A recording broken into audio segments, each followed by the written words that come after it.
Halo, jumpa lagi di Zona Zona Barito Barito Putra. Putra. Masih bersama saya Hairil dan Saya Rian. Ya, tetap Aduh, semangat Yan ya. Ramadan. Oh ya Yan, kita mau ucapkan selamat Ramadan buat sobat Banjarmasin Post, Ya. terutama yang sering nonton Zona Barito Putra. Ini Ramadan yang ke-100 Ramadan 1447 Hijriah.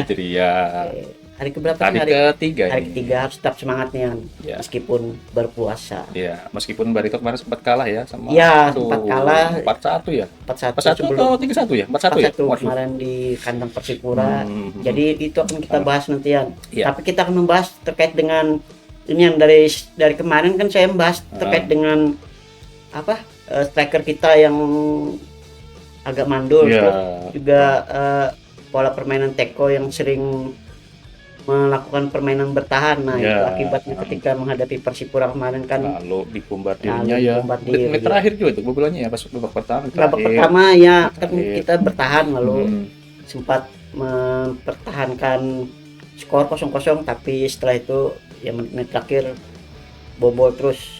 Ya, sebelumnya kita ingat lagi nih program kita Oh, yang iya, setiap iya. setiap hari Sabtu pukul 4 sore live di YouTube dan Facebook Banjarmasin Banjarmasin Post. Ramadan tetap jalan kita ya nih. Karena tetap jalan. Iya, Semangat lah. semangat. Oke. Oke, Kita berita pertama atau Bari- langsung apa? ya langsung berita pertama kita bahas ini ya, Barito Putra melawan apa? Kendal Tornado nih. Kendal Tornado, Ya, iya. di 17 Mei. Berita lengkapnya seperti ini. Jelang Barito Putra PS Kendal Tornado putaran 3 Liga 2, pelatih Teco genjot latihan di malam hari. Menyesuaikan dengan Ramadan 2026, pasukan Barito Putra melakukan latihan di malam hari menjelang laga melawan Kendal Tornado FC pada Minggu 22 Februari. Sebagai tuan rumah, Barito Putra tentu bermain di kandang sendiri Stadion 17 Mei Banjarmasin. Seusai renovasi, Barito Putra tak pernah kalah bermain di Stadion 17 Mei Banjarmasin. Minimal seri sewaktu bermain dengan Persipura. Pekan ini Barito Putra akan menjamu Kendal Tornado FC dan bermain pada malam hari. Barito Putra bentrok dengan Kendal FC dan sudah melakukan latihan perdana di malam hari. Dan Barito Putra wajib libas Kendal Tornado FC demi jaga asa lolos ke Liga 1 musim depan. Pasalnya, jika menang, Barito Putra berpotensi kudeta PSS Sleman dan Persipura Jayapura yang akan saling berhadapan di pekan ke-20. Selain itu, hanya dengan kemenangan, Barito Putra juga bisa hentikan upaya Kendal Tornado FC yang intip posisi mereka di tabel klasemen sementara. Barito Putra berada di posisi ketiga klasemen sementara grup B. Stefano Cukura CS memperoleh 37 poin dari 11 kali menang, 4 seri, dan 4 kali kalah dengan selisih gol 14. Barito Putra memiliki selisih 3 poin dari Persipura Jayapura di posisi pertama dengan 40 poin, serta selisih 2 angka dari PSS Sleman yang berada di posisi kedua dengan 39 poin. Sementara tamunya Kendal Tornado FC berada di posisi keempat klasemen sementara dengan raihan 36 poin dari 19 laga dengan rincian 11 kali menang, 3 seri dan 5 kali menang kekalahan serta catatan 17 selisih gol. Nah, itu tadi informasi singkat terkait Barito coba latihan malam ya, hari ya. karena pertandingannya kan malam hari Malam setelah karena Ramadan tarawih, jadi ya. setelah tarawih itu mainnya jam 9.30 atau setengah 10. ya. Jadi tarawih kan habisnya biasanya jam 9 Ya. atau jam, jadi masih Waktu bisa. Indonesia Tengah ya. Ya, waktu Indonesia Tengah, waktu sini jadi masih bisa Nonton lah. nonton setelah Habis tarawih taraweh, jadi langsung pakai ke sarung aja langsung pakai kopiah langsung Ya, stadion. langsung Nah, kayak suasana yang berbeda kan. suasana berbeda. Jadi ya Gimana nih analisis ini dari Bung Hiril? penentuan antara Barito Putra menghadapi Kendal. Jadi kan jelas ini Barito Putra kemungkinan besar akan memenangkan pertandingan. Untuk previewnya nanti kita akan sesi kedua nih. Tapi kita sedikit terkait dengan hari ini juga main PSS Sleman menghadapi Persipura Jayapura. ya. Nah, ini tentu saja ini katanya sudah live.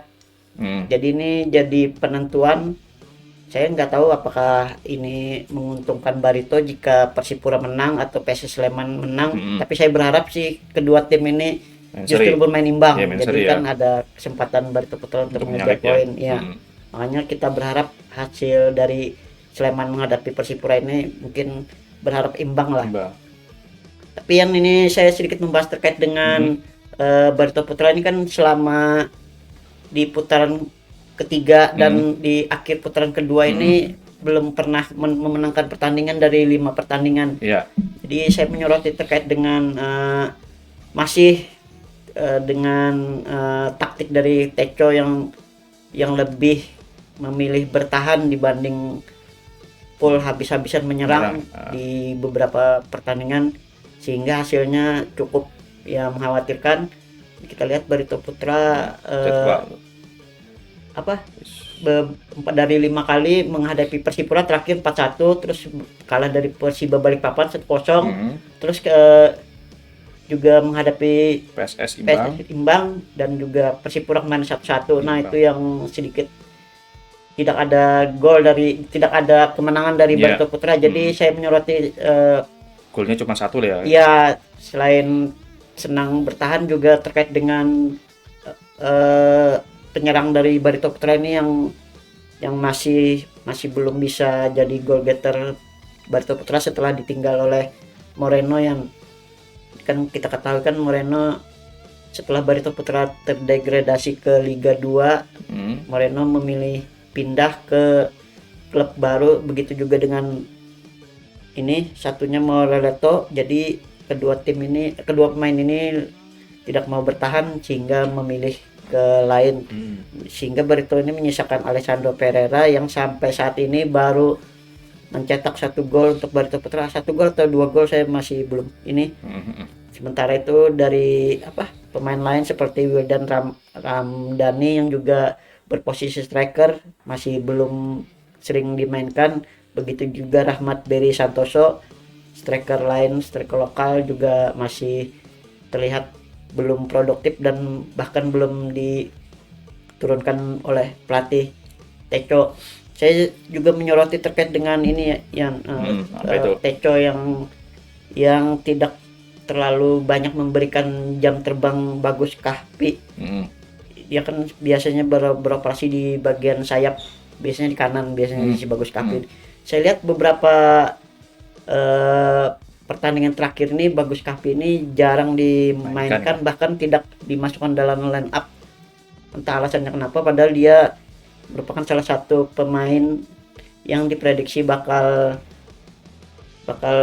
bermain bagus di masa depan, karena pernah juga off-road main di luar negeri, hingga memilih bermain di Barito Putra. Namun saat di Barito Putra ini kondisi Bagus Kahvi sedikit menurun, bahkan jarang dimainkan.